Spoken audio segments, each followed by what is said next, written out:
দেশের বাজারে চাহিদা থাকায় নড়াইলে বাণিজ্যিকভাবে বাড়ছে ড্রাগন ফলের চাষ। প্রতি বছর কোটি কোটি টাকার ফল বিক্রি হচ্ছে এখানে। শুধু ব্যবসায়িক সাফল্যই নয়, নতুন নতুন বাগান তৈরি হওয়ায় সুযোগ সৃষ্টি হচ্ছে কর্মসংস্থানের। নড়াইল থেকে মোহাম্মদ বাবর আলীর পাঠানো তথ্য ছবিতে আরও দেখুন রিপোর্টে।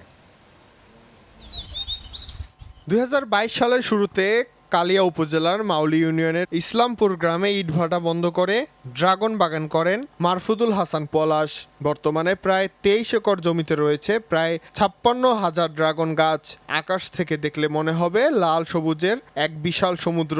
উদ্যোক্তা জানান, এই বাগানে রয়েছে রেড ভেলভেট, আমেরিকান বিউটি, পালোরা সহ ১২টি জাতের ড্রাগন ফল। বাগানে কাজের সুযোগ হয়েছে অন্তত ২৫ শ্রমিকের। ড্রাগন বাগান একটি লাভজনক কৃষি প্রজেক্ট।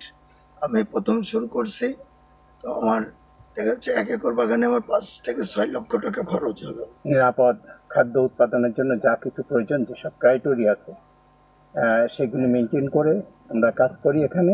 শুধু ফল নয়, উৎপাদিত চারা স্থানীয় চাষিদের চাহিদা পূরণ করে দেশের বিভিন্ন অঞ্চলে সরবরাহ করা হয়। প্রতিদিন দেশের নানা প্রান্ত থেকে কৃষক, উদ্যোক্তা, দর্শনার্থীরা বাগানটি দেখতে আসেন।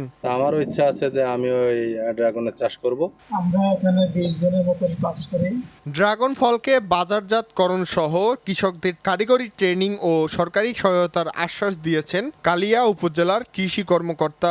প্রশিক্ষণ নিয়ে এটা কিন্তু এই ফসলটাকে নিরাপদ করার জন্য, নিরাপদভাবে কিভাবে উৎপাদন করে কৃষক এটা উৎপাদন করার জন্য গুণগত মান বৃদ্ধি করা সহ এটাকে আরও তারা বেশি উৎপাদন করছে। উদ্যোক্তাদের তথ্য মতে প্রতি একর জমি থেকে বছরে গড়ে ১০ থেকে ১২ লাখ টাকা ড্রাগন ফল বিক্রি হয়। সেই হিসাবে ২৩ একর জমিতে বছরে মোট বিক্রির পরিমাণ দাঁড়ায় ২.৫ কোটি টাকা। শাহরিয়ার আরাফাত সোহান, চ্যানেল 9 নিউজ ডেস্ক।